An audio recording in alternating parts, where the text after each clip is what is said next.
We are continuing the Sora Effect mini series here on Likely Marketing. What I would like to walk us through is something that might sound completely backwards in our social media obsessed world. For the past 15 years or so, every major social platform has been playing the same game. Keep users scrolling, keep them engaged, keep them coming back. Facebook, Instagram, TikTok, YouTube, they have all optimized for one metric above all others: time spent on platform. The longer you are there, the more ads they can show you, the more money they make. It's that simple.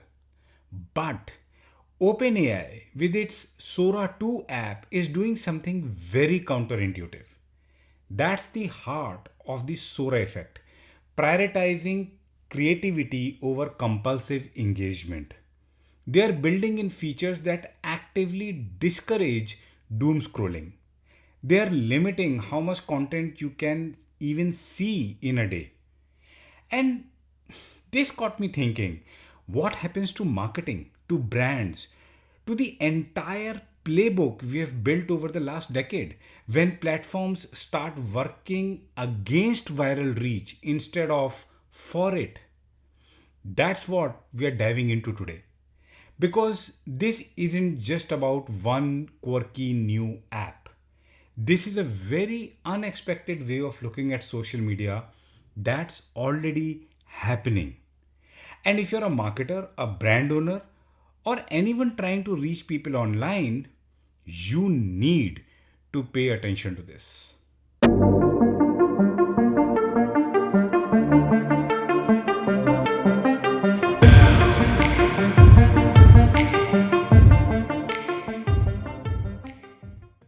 Alright, so let's talk about algorithms. For years, after moving away from the social graph, the algorithm game started to focus on the interest graph. Basically, you will see content on your feed based on your interests. What that means for creators and brands is that you create content that gets engagement, likes, comments, shares, and saves.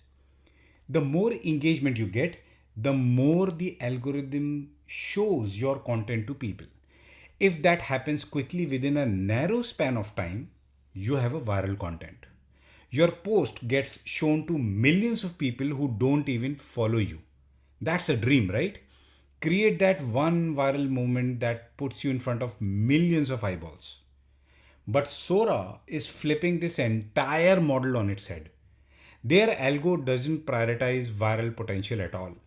Instead, it prioritizes content from people you actually know and follow, your friends, the creators you have deliberately chosen to connect with. And I thought, wait, another app is now trying to make social media being social again? That's wild.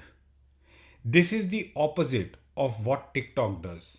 On TikTok, your For You page is dominated by content from accounts you have never seen before. The algo is constantly trying to show you new things based on what you have engaged with. That's how TikTok works. It's a discovery engine.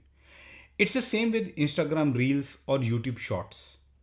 The thing is that this seems to be a trend of some sort.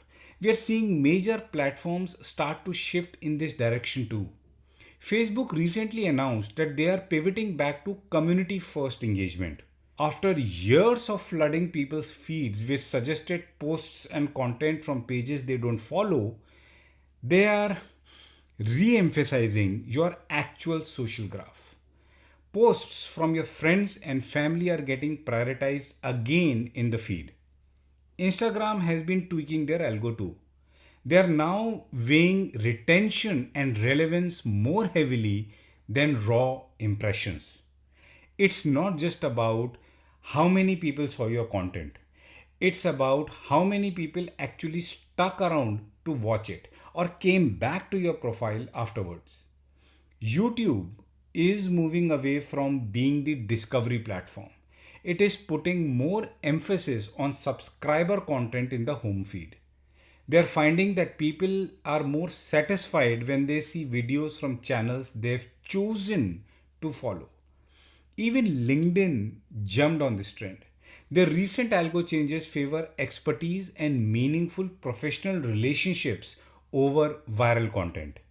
If you're not consistently engaging with someone, their posts are less likely to show up in your feed, even if they go viral. The entire social media landscape seems to be making a U turn to social graphs. The Sora effect is adding ripples to this trend spreading across platforms. Why? Because people are exhausted. Survey after survey shows that users want more authentic, meaningful content from people they actually care about. The viral hamster wheel isn't just burning out creators, it's burning out audiences. Sora's betting that when you give people tools to create rather than just consume, you build stronger and more sustainable engagement. That's the psychological foundation of the Sora effect: quality over quantity and depth over breadth. What seems is that the Sora effect is going to flip the marketing strategies upside down. Because this is where things get uncomfortable for a lot of brands and marketers. For the past decade, we've been obsessed with reach based metrics: impressions, views, follower counts. We measure success by how many people saw our content. Marketing reports are filled with vanity metrics. We reached 2 million people this month, or our post got 500k impressions. But the uncomfortable truth is that reach has been declining across platforms for the past few years. Across major platforms, organic reach has been declining steadily. Facebook business pages now reach only about 2 to 5% of their followers organically.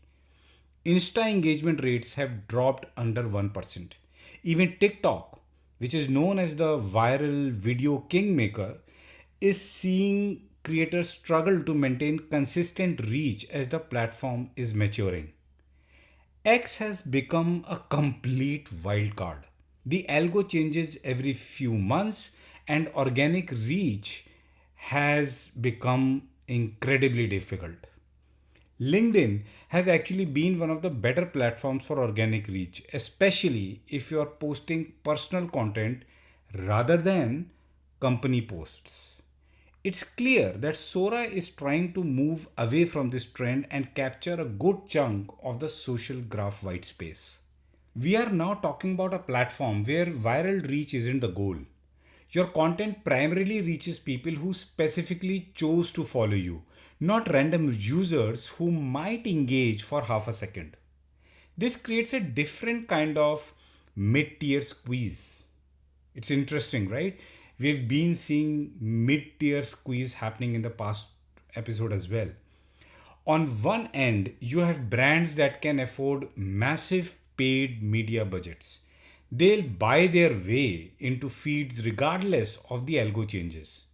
On the other end, you have brands with genuinely engaged communities who will thrive in this more intimate, relationship driven environment. The remaining massive middle tier of brands will get squeezed. Brands that relied on occasional viral moments and broad organic reach. There's already growing focus on micro communities.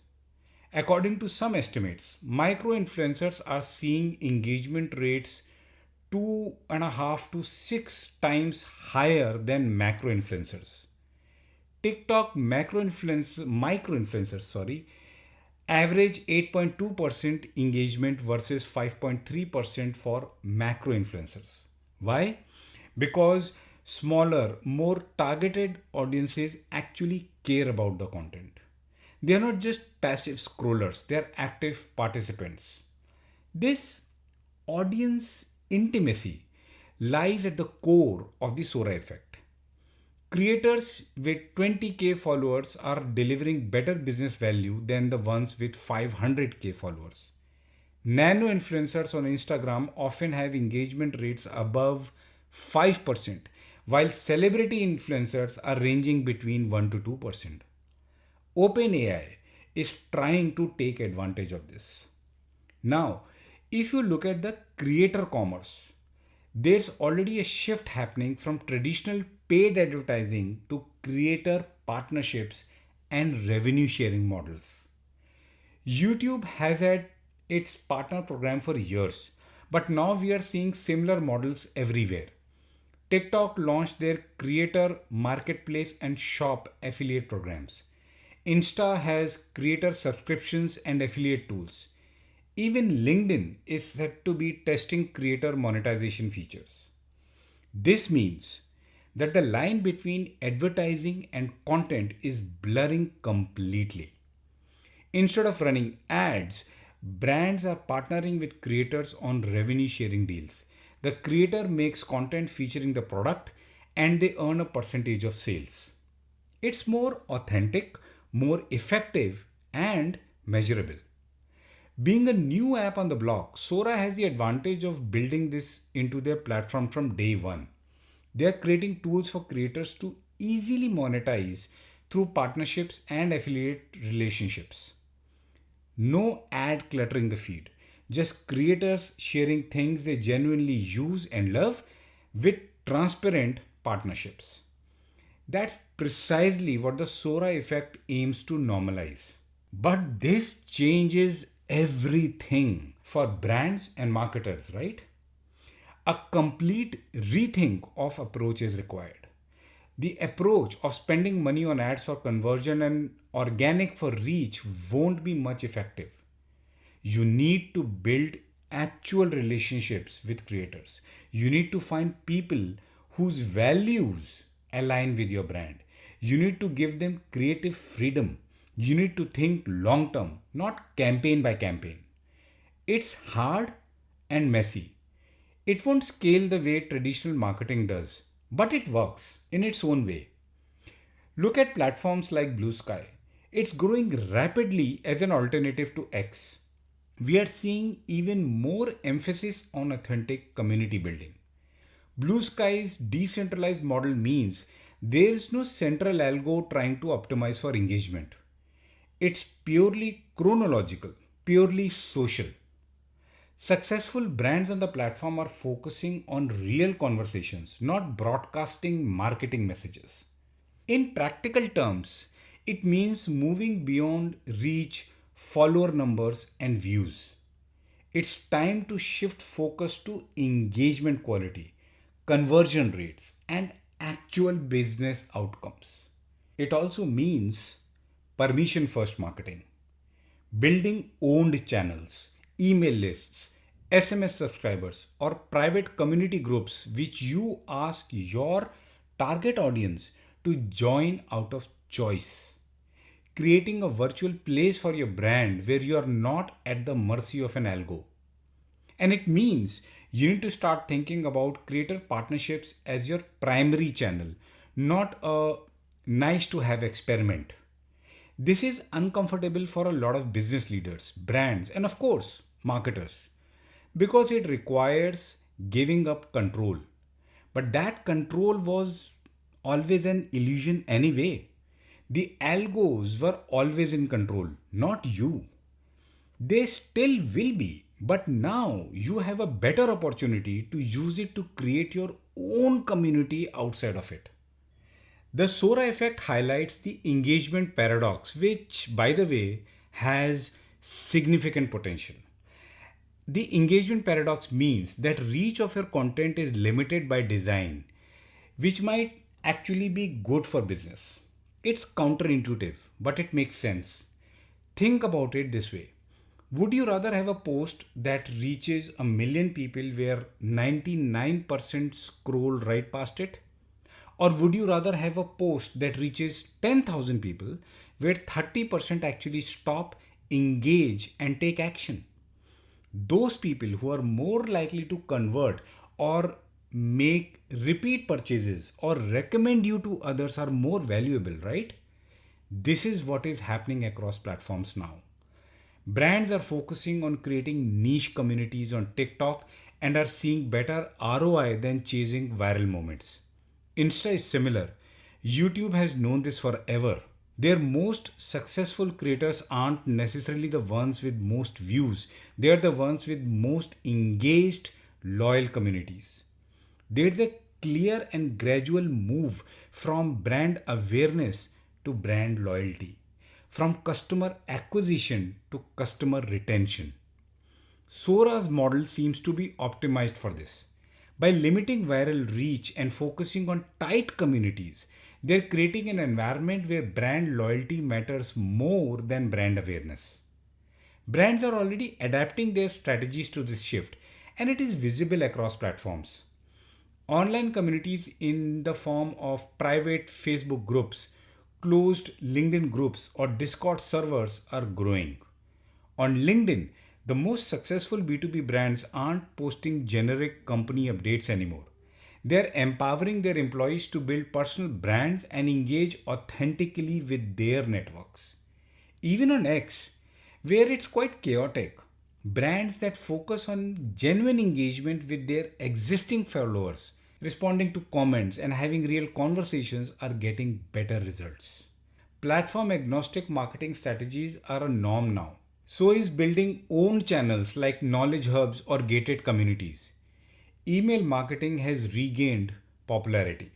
Recognizing these patterns, Sora is also betting on becoming the go to platform for building brand loyalty. They're not trying to lock people into endless scrolling. They're trying to create a platform where quality matters more than quantity. The important question that arises from this is this the right strategy for brands? Is limiting reach by design going to work? Honestly, we don't know yet. Sora is new. It's still an experiment, but a thoughtful one. We know that the old social media model is breaking down. It is broken to a good extent. Users are demanding authentic content and healthier platforms. Regulators are paying attention to addictive design. And marketers are realizing that reach without engagement is basically worthless. So, whether Sora succeeds or fails, they're pointed in the right direction towards quality over quantity, community over virality, meaningful engagement over mindless scrolling. That's the long tail vision of the Sora effect. And if you're a marketer or brand owner, you need to be thinking about how to succeed in this new landscape. This brings us to pointers for marketers to make sure that their brand not just survives but thrives this Sora effect. Redefining KPIs is very important. Instead of obsessing over reach and impressions, focus on measuring engagement quality, conversion rates, and customer lifetime value. What that means is that reaching 500k people in a month is less important than 1k meaningful interactions that lead to 50 new customers with an average order value of $80. Set up and track business value focused metrics like comment quality and sentiment, share of social media in overall website traffic, new email subscribers, actual sales which can be attributed to social media, or repeat purchases from social media. Build your own channels. If you don't already have an email list, start one today. Seriously, stop this podcast, go set one up. I'll wait. Build a database of SMS subscribers. Create private Discord servers or Slack communities. These will act as your insurance policy against algo changes. Look at creator partnership strategies from a long term perspective. Think beyond one off campaigns. Think about ongoing partnerships with creators whose audiences align with yours. This means doing your research. Don't just look at follower counts, look at engagement rates, look at audience demographics, look at whether their values align with your brand. Give creators creative freedom. The best creator content doesn't look like an ad. It looks like authentic content that happens to feature your product. Trust the creator to know what works for their audience. Set up affiliate or revenue sharing models wherever possible. And track everything. Use unique discount codes, affiliate links, dedicated landing pages. This is not just to show whether the partnership is working or not, it will also make management reporting and decision making effective. Start experimenting today. There's no one size fits all approach here. Don't wait until Sora blows up or until other platforms fully shift to this model. Not just Sora, even fast growing platforms like Blue Sky. Try different things. Post less frequently but with higher quality. Engage more in comments. Build relationships with micro influencers. Start that email list. I can't emphasize that enough. Create that private community. Some things will work, some won't. But you'll learn what resonates with your audience in a world where algos aren't doing all the work for you. Listen, marketing is going to get harder. Make no mistake about it. But it can be potentially more rewarding. None of these platforms can thrive without those marketing dollars. But you can't just pay for reach anymore. You need to actually create value, build relationships, and earn trust. A B test your organic social media strategies. That's what winning in the Sora Effect era truly looks like. Don't be complacent because the pot of gold at the end of this new social media rainbow is brand loyalty. Alright, that's what I've got for you today. Next episode, we are going to dive into the creator economy transformation and how Sora's revenue sharing model compares to other platforms like YouTube and TikTok. It's a huge topic with major implications for creators and brands alike. If you enjoyed this episode, follow on Spotify or Apple Podcast and social media. Thanks for listening. Talk to you in the next one.